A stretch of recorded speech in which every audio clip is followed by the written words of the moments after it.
LinkedIn Live hosted by CIVOM. I am Akshay Bajaj, co-founder of Global Learning Space Network, and I'll have the honor of hosting three of incredible guests today to celebrate the occasion of International Women's Day. Every year on 8th of March, the entire world celebrates International Women's Day, and today we are going to have a special session that will have the theme of breaking barriers, building bridges, women leading the way in education and design. So let me give you a quick introduction of the guest panelists and then we'll get started with the first theme coming up to one of our guests named Poonam Saini ma'am. So we'll have Mr. Yogendra Patidar as one of our guest panelists, who is the director of CIVOM, and CIVOM is into designing of learning spaces.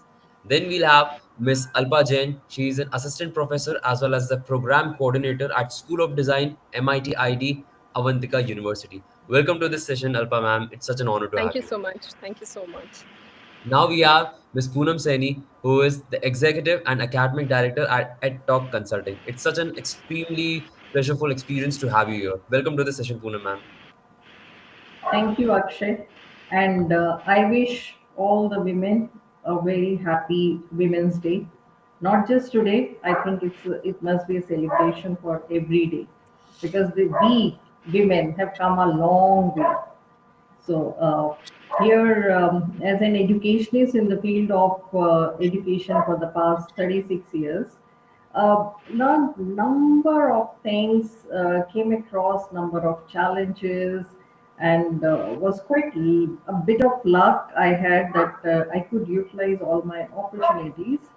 And here I am now, even at this stage where I now support number of organizations. I still feel there is so much to learn. It's there is no end to learning, and I would still be like to be called as a lifelong learner rather than using all those things that education is academician. I think learner is a better suitable for me. Thank you. Perfect. Thank you for the opening remarks. Cheers to the spirit of lifelong learning. And now let's get started with the first theme or first session live that is coming up as shaping future learning, women in education leadership. So let's have the first session from Poonam Seni ma'am. Ma'am, could you please discuss on the challenges and opportunities for women in educational leadership to start with, please? Women in education it goes a long way, because as mothers, uh, we have been always instrumental in teaching, training our children. But as when you take up the role of an educationist, where you have a responsibility of of all the children under your care, it becomes much more challenging. And over the period of time, challenges are reducing, but there are few challenges which are still existing. One of those challenges I feel, which were there earlier more, which is to some extent is now improving, is that being that a suitable principal or a head of the institution be better a male person, because they are better in their decision making, their problem solving abilities, and their crisis management. uh, with that thing, I think we women have, to quite an extent, overtaken up that challenge. And one challenge which I feel is still there when it comes to serving in remote areas. I feel the safety, security is an issue, though we are quite capable now. But yes, on ground reality, there may be. So that is one challenge.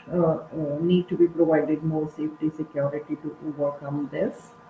Other than that, challenges as a head or as an educator is to keep upgrading yourself now, because education is so dynamic. It is ever evolving, and the faster the world is changing, we need to be ahead of them in any case, because we are, as educators, we are training the children to embrace their future very well, and completely ready. So that task of keeping ourselves or the head of the institution keeping herself or himself abreast with what is happening and continuously upgrading is at times becomes a challenge because there is always a paucity of time because you have whole lot of responsibility over your shoulder, and at the same time taking time out from your personal and family commitment to your professional commitment, that is another challenge. But opportunities are like along with challenges, I feel number of opportunities are coming now.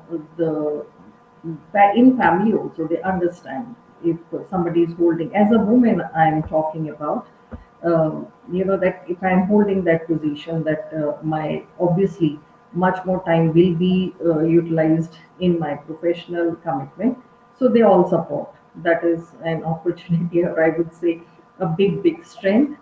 And another thing, number of policies from the government and number of NGOs and institutions like IIMs, they are providing training in leadership and supporting the educators and the head of the institutions, training them or upgrading themselves at the convenience of their time, since all those things are available online, offline, both. So that provides quite a convenience.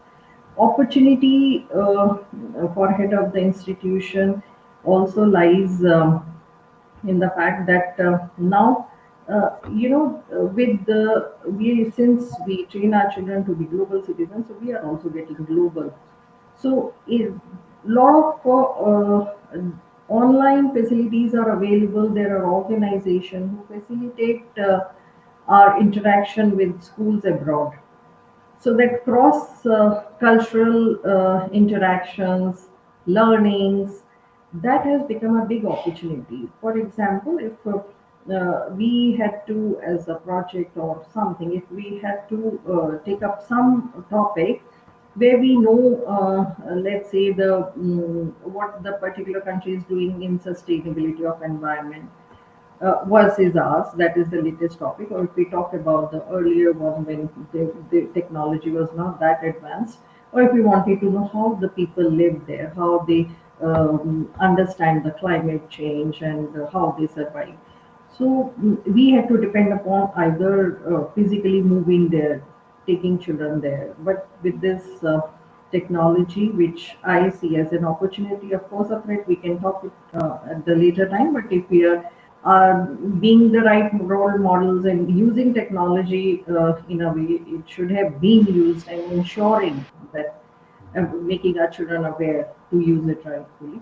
So it becomes a big opportunity for us. Sitting right here in the classroom, you can take your children in anywhere. So these are few my insights on challenges and opportunities.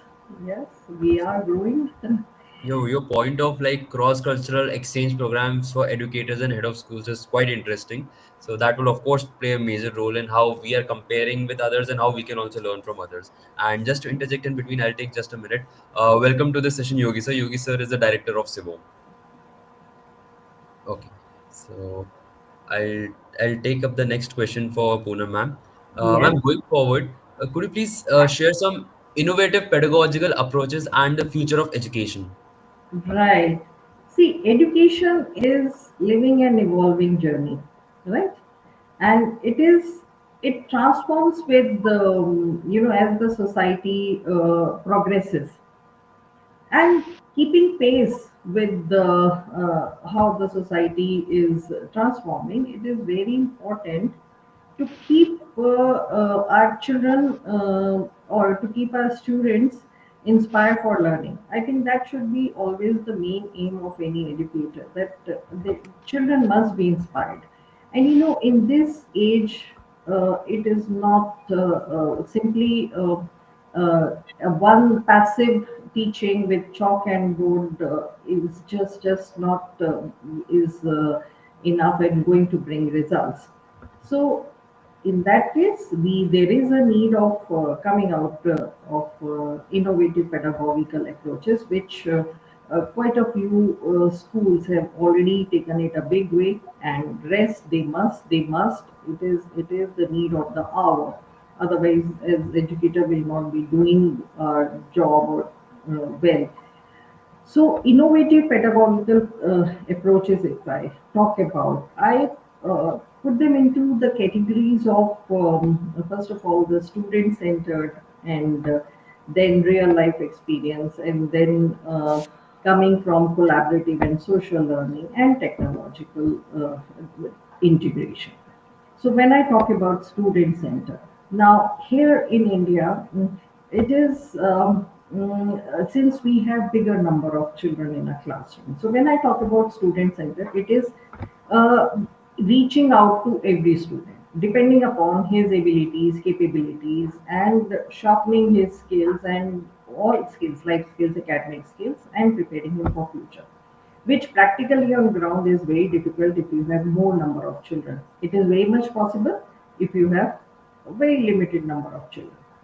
Now, as in my experience, I would like to share that this can be overcome very easily. That is especially for teachers, if they can take a clue out of this, that you need to follow and understand certain things. For example, your class will always have four different types of learners broadly, right? So audio learner, visual learner, audiovisual learner, and kinesthetic learner. So make sure that at the beginning of the session, you understand from the previous teacher that what kind of learners you have in your class, and try and group them. Though you don't have to be biased, but it is about knowing more about the children so that you can teach them and you can provide them as per their ability to learn. So broadly put them into those categories, and time to time keep observing. Mainly, their learners do have one particular area where which dominates the other one, but they can be good combinations also. So make sure that you keep an eye on that. Secondly, there would always be learners with little difficulty, so learning disability or difficulty. So put them into one thing so that you need to provide them extra. Now, here a very important role which comes for the teacher who's planning for the new session. So at the beginning of the session, she must do this homework, knowing her class children very well. All the classes, all the subjects she takes, she must know each one of them. Then, when she is planning her lesson, she must incorporate her teaching methods, must incorporate all those different medium of instruction. For example, if her class is audio, so simply if she is explaining something will not be enough for a video learner. So she must show something, or can take off technology, that I need not say again and again, but she can show something. And while she is doing that, she is with audio visual, she is trying to explain. But there are kinesthetic learners who are probably, will learn more if they're doing it themselves. So at the end of it, make sure that she keeps some work for them also. Okay, and some work in the sense of, okay, collect this information, or if for example for a junior class she is doing plant kingdom, so they can see sow some seeds and can see count the growth each day and how it becomes a plant. The simple thing, very simplest of example I'm giving. So for kinesthetic, some kind of that work she must plan. That is very important. And for other children, she can, of course, she needs to plan little extra, give her little extra time. But at the same time, she can also take help of technology now, because her recorded lesson can must be accessible to children, and she must keep some time in a month at least, some few minutes where she must recruit these children personally. And during assessments, make sure that she is assessing them on her abilities, not just one or two performances, broadly.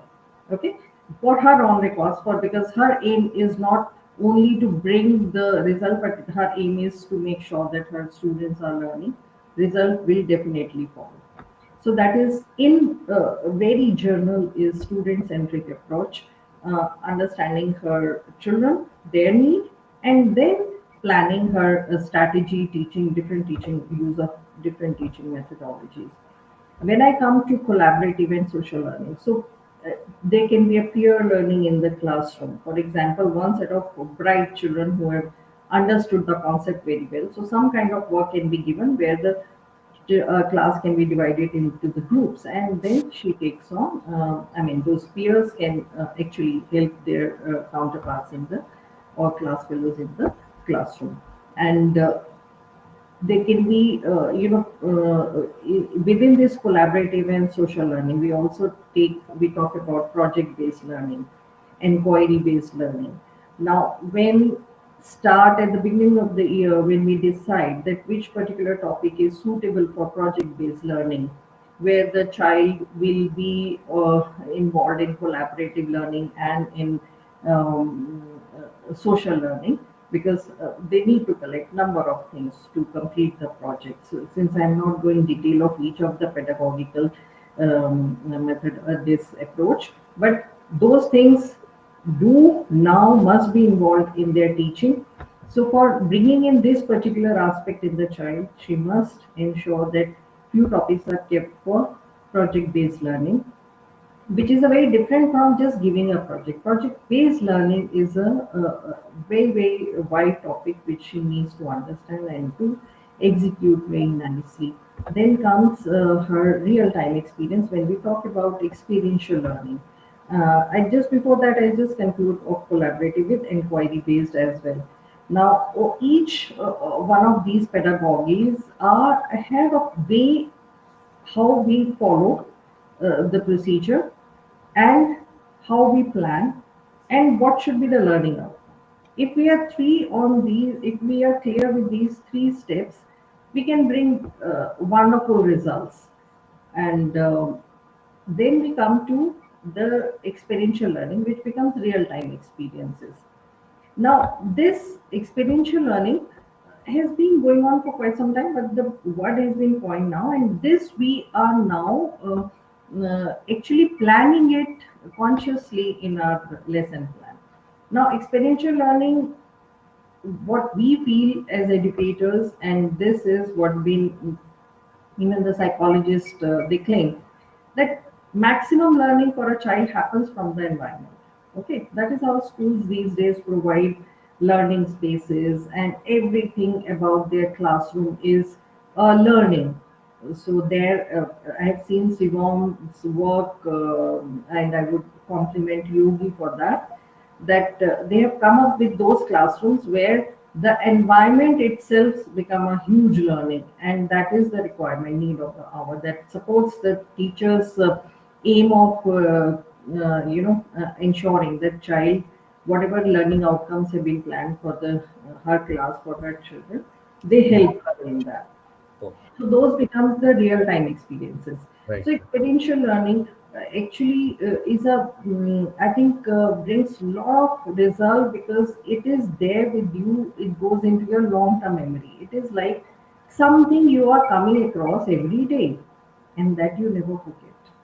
So, other than that, experiential learning, there are a number of examples you can see taking children out for some astronomical event, or for smaller children visit to the zoo, and or for some social work. These are all examples of experiential learning. Mhm. Experiential learning is not only going out of the school; it can happen within the school as well.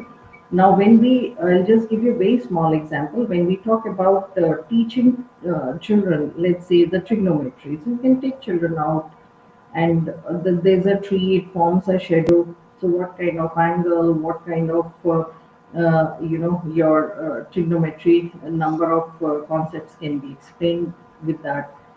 Apart from that, when we take about, let's say, in maths, you need to teach angles, you need to teach geometry. So cricket field is an ideal example for that, because your placement from batsman to one particular on side, offside batsman, what angle and perimeter, radius, whole lot of thing can be taken. Now, this is all an experiential part of it, Uh, mm, and integration, of course, of there is this mm. pedagogical Yeah. approach had Sorry to interrupt. was quite debatable earlier. Uh, that integration, when we Mhm. talk about integration, again must happen, because then you are utilizing your time very well. So let's say for a class where the different teachers take different subjects, that normally starts from grade 3 till grade 2, there is mother teacher system. So those teachers at the beginning of the year must sit together for their lesson plans, and they Mm. certain topics wherever they can integrate. So they should plan those topics simultaneously. For example, if there is in English, if one particular poetry is there, so related to that poetry, the science chapter which is close to that poetry, let's say if the poetry is about the outside narrating some kind of nature, so anything close to that in their science subjects, that particular topic, when that particular poetry is going on, must be. Yeah, Ma'am, Poonam ma'am, sorry to interrupt you in between, but we have got few questions that we'll be circling back to you in the right, fourth theme. There are many right, right, questions coming up for you. So I'll come back. I have to take some design right. aspects also into it. I know it is So becoming we are too running. So theoretical, because as I told you, no, no, as no, that heads was and principals and educators, once we are Mhm. given the chance, No, and we try that to incorporate as much as possible. So I'll just conclude it with great. another technology which teachers must use. Bring use AR VR in their teaching for these pedagogical approach. So you can take up design now. I think another innovative Mhm. area of learning. Yeah, Akshay. Hmm. Before moving on to design, so let's integrate education and design together and bring Mr. Yogi in onto the spotlight. So let's have your discussion on bridging education and design for holistic development. Could you please discuss the importance of integrating education and design for holistic development? See, I think we talk about design. Design is, I always say, it's a solution to a problem with an intention. So if you have right problems identified, then design can deliver those kind of deliberations. So for like we say, space is a third teacher today. Okay, how environments can affect behaviors, or how habitats can change learning habits, is what we're trying to work through. So when you look at design, you try to understand what is that core problem we want to solve through this. Okay, so we say the older methods of teacher directed learning was more of efficient based learning rather than effective learning methods. So today, like Poonam just said about, we need to focus at every individual's learning styles. Okay, so how a teacher can use design to identify those observations that we can deliver effective learning rather than an efficient learning. So changing teacher to a facilitator would be a part of design system. Then bringing design to have place around it. So like we say, it has to have a people, place, programs coming together to deliver that core of learning, which is what I believe we should do. I think design is playing and can play a very important role, Agree? Yogi, because they are easy to understand, and this particular generation is so creative, and we need to prepare them for their Agree, agree, creativity. agree, That agree. is where they become different than robots. Their design plays a very crucial role. 100%. Yeah. When it comes to creativity, let's also have it from Alpa ma'am. Alpa ma'am, could you please discuss on the role of women in design education and practice, and also share your insights on how the intersection of design thinking, innovation, and social impact, what the intersection plays, or why it plays an important role, please. Thank you, thank you. So first of all, I'm really thankful and feel honored to be invited for this talk with such eminent people in the industry and the design background. And I would like to wish International Women's. Women's Day to everyone. Thank you for having us. Going to the moving on to the topic that I'm invited to have a discussion on. Now, just giving a bit of my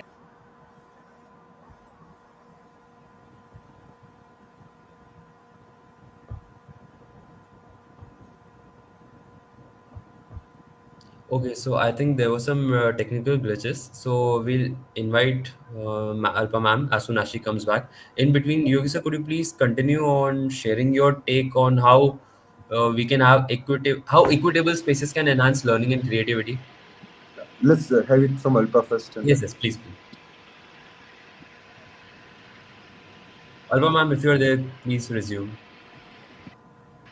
hello. Yes, yes. you're very much audible. Yeah, we Please. can hear you. Okay, there are some technical glitches, so you can continue. So yes, Akshay, can you come back with the question? Yeah, yeah. The question is, please share your insight on how equitable spaces can enhance learning and creativity. Equitable space can enhance learning and creativity. So think about having everyone's perspective in learning. Okay, so when you create an equitable space, you really need to understand what level of equity you want to give. So being it inclusive spaces to we talk about neurodiverse, neuro inclusion. Okay, so what kind of equity are we talking about? So if we think about let's say equitable space from a physiological perspective. Now, do we allow all different ergonomic positions in the classrooms? Okay, letting them sit on the floor, letting them sit on chair, standing on. Okay, so when we talk about equitability, it's from all the dimensions which you really need to include around. Okay, pedagogical perspective, like Punamji was mentioning about, we have multiple kind of pedagogies which can be entered into this system. So when you design an experience or build around this, how many pedagogies or models of learning can be included in that equitable environment? Okay, how do you check or keep connection with different stakeholders? So how a parent body or a teaching body or administrative body is also. So when we talk about equitable environment, it has to be seen from users dimensions, the kind of teaching pedagogical dimension, kind of physiological dimension, all that need to be created around it, so that those experiences of learning can be delivered. Sorry, yeah. Hello. Yes. Uh, I'm so sorry. I'm also No. actually traveling and I'm on an Hey, unstable network right now. So please sure. bear with me. That, Our that dependency on the. technology. Hello. Yes. Yes. Like, yes, please, Alba. Hello. Yeah, we can hear you. Yes, I was just saying our dependency on technology is so much these days that, but obviously it's also helping us connect. So, what I was just saying is that because I have studied in in the technical background, then moved on to design, and then having had an experience with a lot of eminent designers in our country, and then moving on to an education, I'm actually getting an exposure in all possible backgrounds. And what I feel, what Poonam ma'am was also talking about, our teaching methods have become so innovative. And design specifically, I will talk on the design education because I am in that background now. If I'll just try to bring in a little bit of history coming from National Institute of Design, how it was set up. And as we all know, Charles and Ray Eames were instrumental in setting up the institute and its philosophies. As Indian government had commissioned them the India report to prepare an India report on the design education system. And what are the conditions and what is the key setup that can happen if you want to set up an institute. So in that time, it was in 1958, they had proposed that how problem solving approach to design and connecting and learning with practical experiences, where the design philosophy actually bridges the traditional Indian craftsmanship and modern design principles. These were the key features that they had actually proposed, based on which the whole curriculum of NID was set up. And even today, we the design education and all the new setups, all the design academic institutes that are being set up, they are following the same system. So now a lot of other quality norms are also in place. So we are not only taking up the approach, which is the problem solving or the experiential learning, into our classrooms, but we are also adding a quality system. And we as teachers, me being a newbie in the education system, I'm also trying to learn how the different pedagogical methods are actually helping students. I don't think it is anymore just limited to design education. It is also being brought and introduced into all other fields, which definitely is the current system, and which is addressing to the requirements of the new generation. It is actually, ma'am would agree with me, that it is so difficult to hold the attention, like even in a limited time span of these this generation, that That's you true. have to keep coming up with new ideas and new ways of teaching the same topic. How interesting can you make a topic so that they are not busy in their laptops, in their mobile phones, and they actually see that you know something more, and which you can deliver better than a AI platform or a YouTube tutorial, right? So these were the key highlights. So like I said, Ray Eames was one of the primary and pioneer women designer, one of the women designer who actually contributed to setting up the philosophy of design education in India. Further, I'd also like to name a few more architects who are like practicing in the field, like Brinda Somaya, who actually is a conservation and vernacular and restoration architect. She has contributed into the restoration or and enhancement of IIM Ahmedabad. She has also worked in the vernacular architecture field, where Nalanda International Schools in Vadodara is one of her commendable projects, and she's been awarded for these projects of hers. She's also worked extensively to rehabilitate the villages near Bhuj after the earthquake.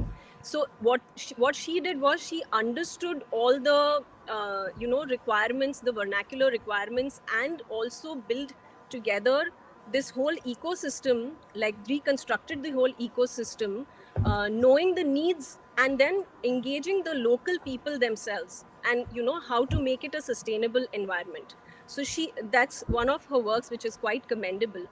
Another architect I would like to name here is Abha Narel Namba.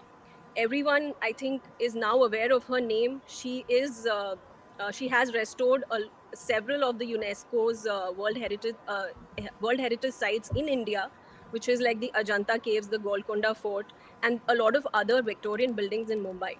So and she's kind of doing that work continuously, and her ideas are actually helping our country to keep on the map of heritage, and further, Chitra Vishwanathan, yeah, I would like to name her name as well here. She is the designer of the Earth Institute of Auroville, where the indigenous construction techniques are developed. Continuous research happens, and with earth and the indigenous materials, how the techniques are developed, and it also promotes learning of and training of the younger architects and designers. So I feel the reason why I have chosen these specific names is because, as we all know, the UN sustainable goals that are being set up, the 17 goals, uh, including the goal which is on the gender equality, there is a big need and requirement of us as a generation and our future generations to adhere to what our Mother Earth requires, and I feel these women are doing great work in actually paving the path and giving the earth and the foundation for the coming up architects and designers, not to just think of aesthetics or just what they learn,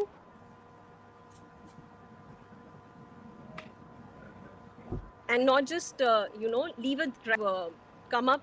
And they have actually brought last but not the least, one of my favorite inspirations is, I'd been a ardent follower of Sudha Murthy's work. She is not a designer, but I feel all of us are at core are innovators and designers. And her, what I would like to just make this a small incident from her life, which I had read. if you have read her work, you would know that she was the first and the only engineer, like a student in her classroom, where she was given looks when she entered her classroom the first day, and how she has crossed all those barriers and biases to go on and further uh, become the first engineer to be hired by Telco, which is also now Tata Consultancy. That's commendable. Yeah. Yeah, so I feel these are like really inspiration models for us. And in education and in if you talk about technical backgrounds, when women and girl childs coming from remote or any other backgrounds, if they are promoted correctly and if they are supported rightly, I feel they can do wonderful job. Because and means I would also say that it's not just the women, but the men in their lives who are actually promoting them. All of us have a great role in you know bringing the right outcome out of all of us, and that's where the equality would come. That's Big true. applause for that answer. Superb Thank you. answer. And that brings me to a connected question to be asked from Yogi sir. So please share your insights on empowering young women and girls to pursue careers in education and design. I think when you go to a design institute, you find more of girls now rather than boys being there. You know, but I would always say, everyone need to understand and look at the creative aspect of their own way. Today, design has been being very instrumental in a lot of segments. I was reading about strategic design management as a subject. How to prioritize design in your organization. You know, that's also a very important challenge that way. So when you see professional work in the design has been from just not interior or product design today. It is gone to textile design to there is a lot of streams coming around, which is very very strong way to look at. So I tell you a story of Niranjan, who's been my friend now. Niranjan Patidar was the guy who always wanted to design cars. Okay. And when he gone to mechanical engineering, he kind of just passed. He never liked that, you know. But he always wanted to design the cars. So he joined, the group in Mumbai, and he started designing cars there. Then he got to know that design is also a subject which is being taught in NIT. Then he gone there, and he did his masters from there. He kind of crying in the first day in the classroom. But he said, "This is what I wanted to do in life." So my point is, as an individual, first we need to really realize that what is that we are looking for. Explore that in a bigger length, and the moment you feel that is the choice, be it women or not, we can take it up right away. Okay, so that's intrinsic passion, which I always feel that one should. See, design also caters for when we talk about education. Education here, I don't mean girl education Yes, or yes, boy yes, yes, education for yes. everyone. Design actually plays a very important role. Even Agree. when we talk about innovative teaching practices, we do have mind maps, we do have flow charts, Yes, yes. and number of things we say, okay, draw it and show, right? And when we talk about project based learning, one of the component is, of course, because we need to cater for the child who's very creative or good at drawing in the group. So we say, Agree. okay, whatever the result has come, so show it in a this design and make some kind of a pattern out of it. So, and that is the need of the hour, Yogi, because the children which whom educator have the onus of preparing them for future with 21st century skills. When we talk about problem solving, critical thinking, and creativity, whole lot of things, design plays an important role, or art, I would say, plays a very important role in brushing up all these skills. Agree. So their academic Oh, skills actually can be sharpened if all these this art, music, drama is done or integrated very well into the main curriculum. It makes a lot more sense, easier for the teachers to take their Yeah, task it and is like yeah, designing. It is like putting learning in design, or designing learning that way. So when we talk about how human really learns, and having those sensories integrated with a program where you yeah. can have all of that connected to it. So if I have this all kinesthetics through dance, drama, and sports connected to my subject, I don't feel like loaded. There cannot be a segmented learning for humans. that you can have physics and you cannot think about sports that time. So when you integrate all this, it becomes very regular way of learning rather than compartmentalize in your brain. That you have this period, then this period, then this period. But human really thinks about having a vector mindset. So from Yes. one idea to another. So interdisciplinary approach in designing learning also can help around. So the question which Akshay made it on having women empowered in design and this, I feel they're empowered. They're already empowered a lot in that sense. Today I also feel they the kind of work they are carrying today is really beautiful. We only thing which I feel a challenge today in India is respecting design as a subject, or respecting this creativity as a subject. Valuing architects, designers. In India we still don't have that kind of culture and respect to the work. Protecting IPs, intellectual properties for them, Yes, which yes. which we don't have. Is These are few challenges which I feel design and architectural field has, which is majorly for both men and women. But these are few challenges we really need to work through. If that can be done, we can have a lot of focus to these subjects, and valuing that on the world map. That's I think which should be done. I have That a is. feeling that this kind of, this can be broken if the the importance of design and creativity can be brought into lower grades, which is Yes. like middle or the higher schooling level itself. Because even today we come across students who feel that if we cannot turn for if we cannot study so much for medical exams, and if we cannot do an IIT, better go for a design or a BDES or a creative field, which definitely when they come they really get disappointed because there's a lot of work and extra effort and hard work they need to put in.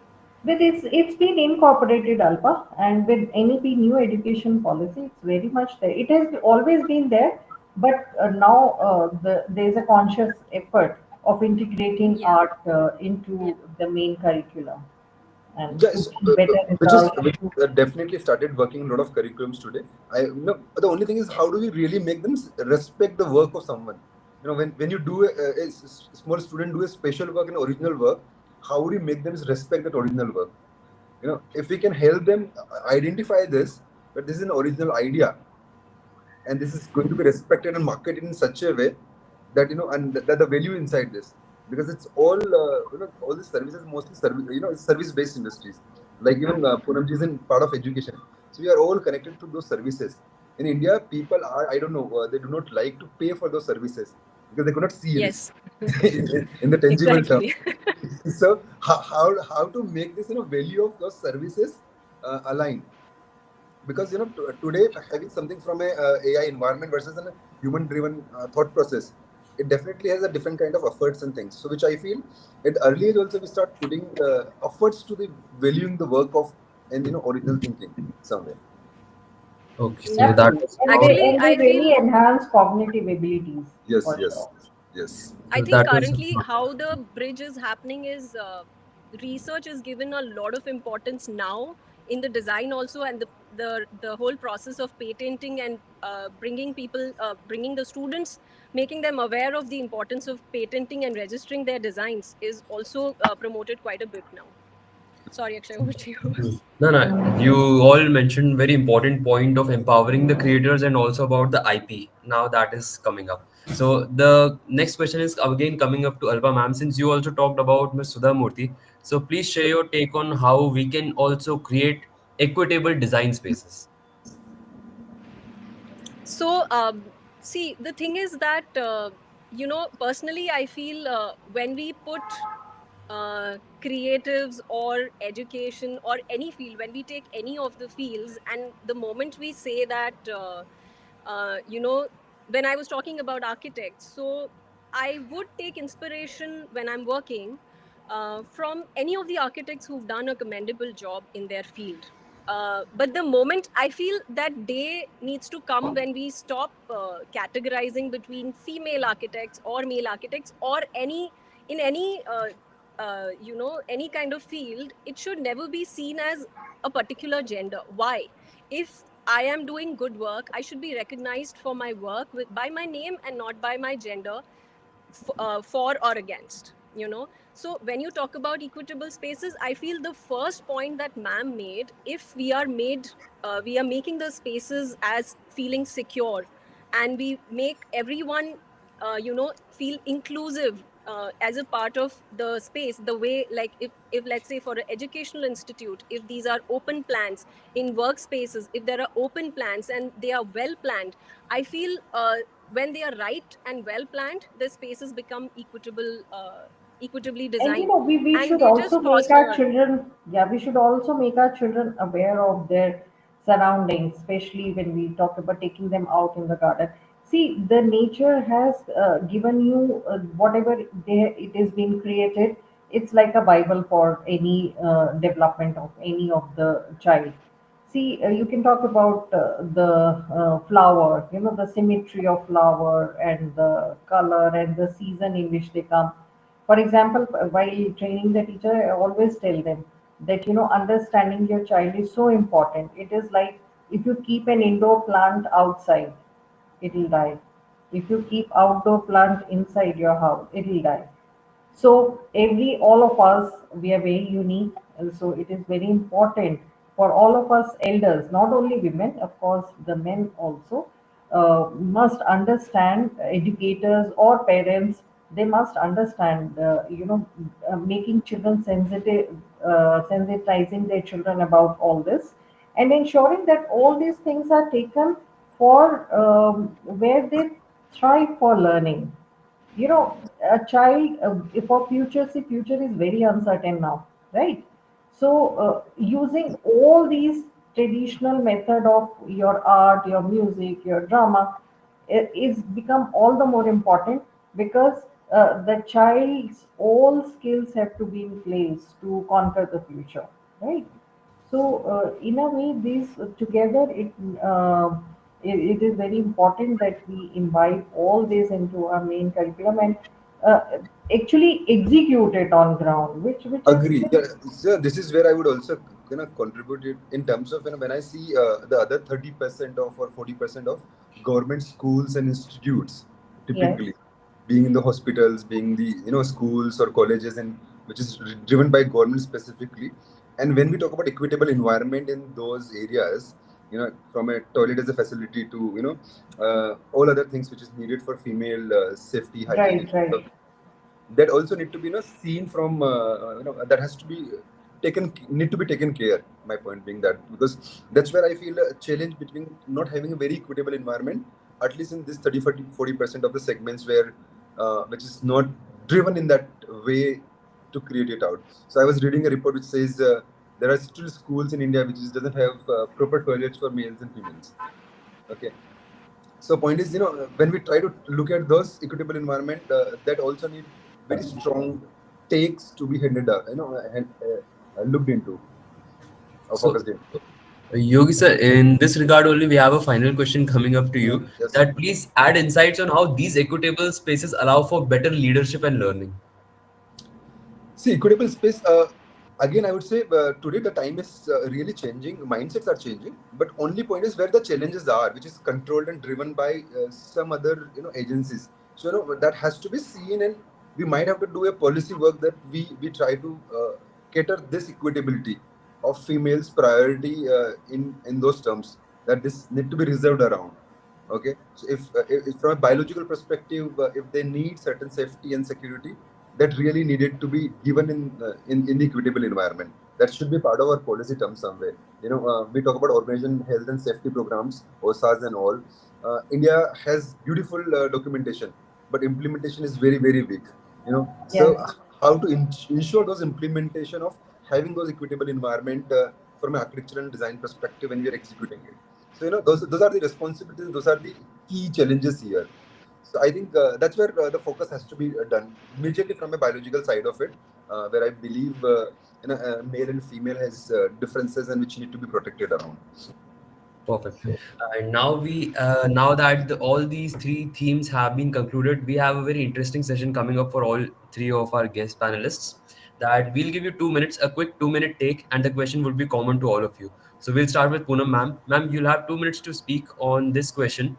That is, please share what the future holds for women who are in positions of power within education and design, and what changes need to be made to increase the number of women in leadership? Ma'am, please. Mhm. See, when we talk about leadership opportunities for women, whether it is educational or design, or I would say together, or any other field for that matter, it is very important that each one of us, or I would say the coming up generation, uh, they all kind of their intelligences, starting from their cognitive to their IQ, EQ, SQ, and now TQ, technological quotient, have to be in place. Any of them going missing, they may not be suitable for heading any institution, or maybe not even heading, just training children, or uh, being an educator, or being a kind of bringing that positive factor, being becoming a positive factor for the society.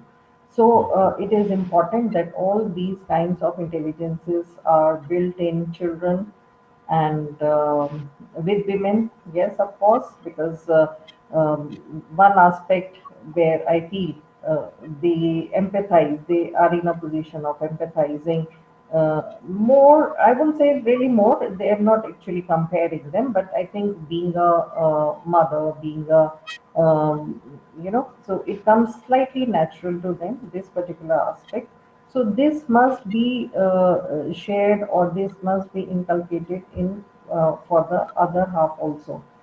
So uh, I think all kinds of intelligence is in place, with all the life skills in place, your problem solving ability, your creativity, and your crisis management. Because seeing COVID, you know how a teacher that even who had not even ever exposed to a computer, they took up to teaching online. So that kind of dynamism is required, where they respond to the situation and come up quickly with the changes, or embrace changes positively, and come out with fruitful solutions. So finding right solution in the and creating the right kind of environment, and above all, what I feel is a very happy environment, because without happiness, nothing is learned, nothing, just nothing. So a happiness quotient is again a very important. Yeah. Perfect. Thank you so much for highlighting and emphasizing the importance of life skills and happiness in those learning environments. Now, the same question comes up to Alpa ma'am.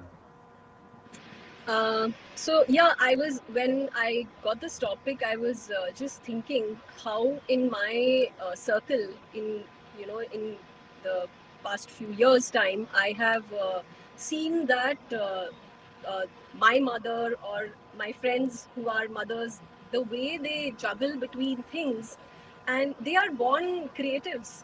Like the time management skills, like like ma'am said, life skills, all of it comes in women very naturally. So I feel this also paves a very important foundation in them becoming then them being having the leadership skills.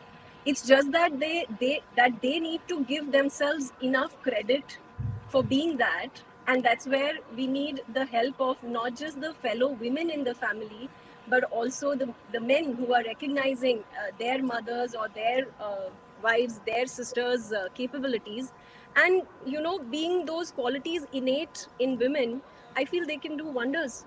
And this is not something, like I keep saying, I stress on this a lot, that let's normalize equality. Let's not highlight it as something that we have to fight for, because the men around us, around me, if they know if they are sensitive enough, and when they are supporting enough, there is nothing extra that I need to do in excelling. They already understand me well. They already, motivate me enough to do best in my field, or what I am doing. So we just need a more understanding environment, and plus we also need to give ourselves the right credit of what we are doing and what we know. Yes, That itself paves the way of becoming good leaders. that's Great true. answer. And that became the signature moment of this session. Let's normalize equality rather than just highlighting it. Perfect. And Right. so the same question comes to Yogi sir. No, I think I agree to what Alpa was mentioning, but my take would be like, breaking the biases, breaking the molds, breaking the norms is what we really need to look at. Because, the moment we put a, dissection that this is what made for him, made for her, is where the challenges comes out. We have to break those boundaries. The moment we highlight it first women, this is again, making a bias and working around it. Okay, so idea is, if you make it normalized, there is no need to be a first women or first men. It has to be like that. Okay, so why do you make those boxes of having biases?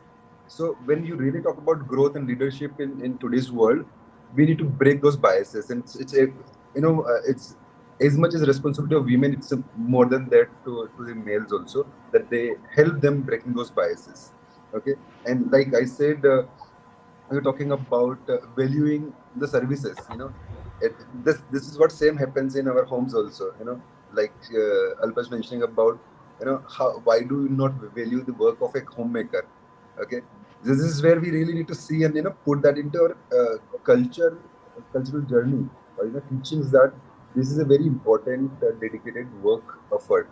The moment you start doing this, having unbiased approaches to anything, will create an environment where people can, or women can flourish and grow, and lead the organization, or not nations, and the world forums.